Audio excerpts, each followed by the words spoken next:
Government's run out of ideas when the Minister and the Chair just takes to insulting members of the opposition from the Greens and Labor Party rather than addressing the issues. Mr Speaker, it's also somewhat ironic to hear from the Minister and the Chair criticising potential coalition parties when his own coalition's in disarray, with ACT having resigned for election-related fraud, the United Future, Peter Dunn, having had to resign because he leaked a government document, and now they're trying to shoehorn Colin Craig, the man who believes in chemtrails, doesn't believe in evolution, and is not sure whether the man landed on the moon.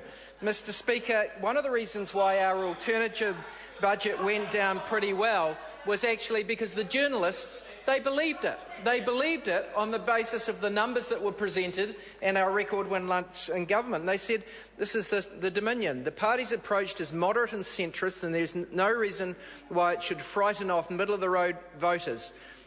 The policy will become a serious, perhaps, however, policy will become a serious part of the election campaign. At that point, the voters might see that Labor offers a wide range of genuine policy alternatives to National, and then perhaps there will be a serious debate about what really matters for New Zealand and its future. At that point, clichés and outdated slogans might give way to actual debate. And, Mr Speaker, that's what we're trying to do through our alternative budget. Get through to a debate where we can talk about the widening gaps in New Zealand.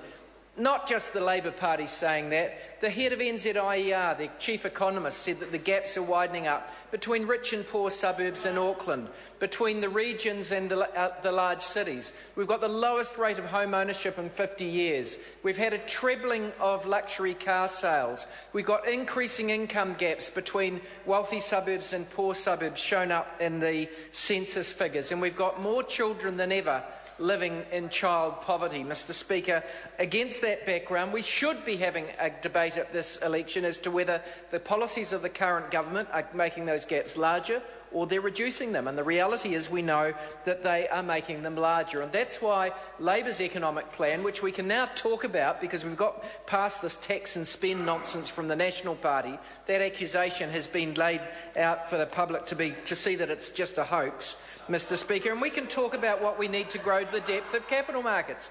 We need to have everyone in a universal KiwiSaver scheme, like they have in Australia. Of course, today, it's the 7th birthday of KiwiSaver. You go back 7 years, who voted against it?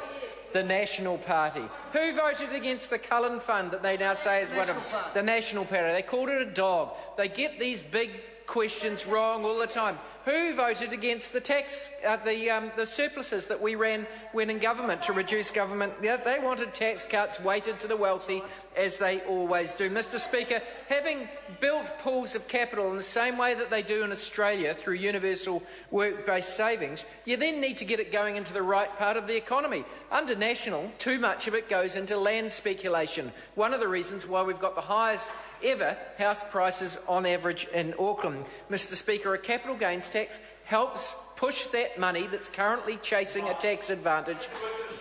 Oh, look, Dr Smith, you are so wrong, Dr Smith. That's why the IMF, the OECD, the Reserve Bank, the Treasury and other countries disagree with you. Mr Speaker, you also need to have some more money spent on innovation. So we'd say recycle some of that money through a research and development tax credit. Bring forward more investment in productivity improving equipment in the likes of the forest processing industry so that we don't export as many raw logs but instead cut up timber, make finished products, Mr Speaker. Those are the sorts of policies that the Labor Party is promoting for this election. And indeed, following our forestry upgrade launch, one of the forest processors has said, oh, give us this policy package and we'll invest another $100 million in a very significant expansion in their factory, which would, of course, bring more export earnings and higher paid jobs. Mr Speaker, the gaps are widening under the current government. There is no doubt about that. 75% of New Zealanders think that that's true, and those New Zealanders don't like it. They want a fair society. They know that these sorts of widening gaps don't make anyone better off. They make us all poorer because the economy doesn't go as well. Mr Speaker, the National Party, they're Conservatives. All they do is trim expenditure. They never make any significant changes to economic settings, Mr Speaker, and that's why when the cycle turns, it's up to the Labour Party and our allies who make the changes our country need. Simon O'Connor. Fascinating that we've just heard from the Labour Party that same sort of empty rhetoric that they've been accusing, and they finished on fact on that the National Party, because it's Conservative, doesn't spend money when this government